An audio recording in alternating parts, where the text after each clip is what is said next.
There's a strange expectation surrounding estrangement that an adult child should present a case convincing enough for other people to approve of the decision.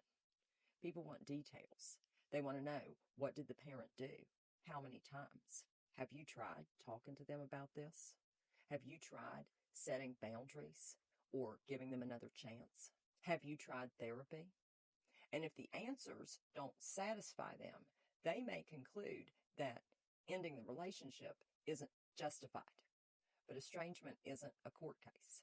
An adult child does not have to present enough evidence to every spectator before deciding that a relationship is unhealthy for them. People underestimate how difficult it can be to walk away from a parent. We are biologically wired to attach to our parents. Even in deeply dysfunctional relationships, there may still be love, loyalty, memories of better times, guilt, or longing for the parent that they wish they had. Walking away can mean grieving all of those things while also recognizing that the actual relationship you get is never going to be what you hoped for. We should not assume that someone just woke up one day and decided they're done with their parent. There is usually a long history behind such a decision. The adult child likely tolerated behavior for years, explained it away, tried to communicate, adjusted expectations, reconciled, created boundaries, tried again, and hoped things would improve, potentially multiple times, before deciding, I can't do this anymore. What looks sudden from the outside has been building internally for decades. By the time someone finally walks away, they are likely exhausted from the relationship. They may be anxious, depressed, overwhelmed by guilt, or just simply unable to tolerate another cycle of conflict. It doesn't really matter why the child walked away. It does go to show us that prolonged dysfunctional relationships can have serious consequences. And we shouldn't expect someone to remain endlessly available while proving how much harm they've experienced. There is a tendency to demand one dramatic event, but oftentimes relationships don't become destroyed by one event. It's a pattern of criticism, manipulation, guilt, boundary violations, emotional volatility, being made responsible for a parent's emotions, never being believed, or never being allowed to disagree.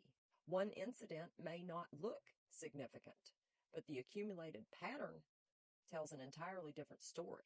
People can disagree with an estrangement without having the power to override it. You absolutely have every right to think, I would not stop speaking to my mother over that. That's fine. You have different boundaries, different relationships, a different history. Your threshold doesn't have to become someone else's. But we probably should stop treating parental relationships as if they're a pass to make a child tolerate anything.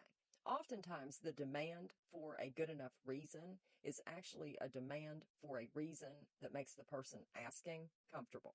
My mother repeatedly violated my boundaries for 20 years, may explain it better, but I can't do this relationship anymore can be just as meaningful.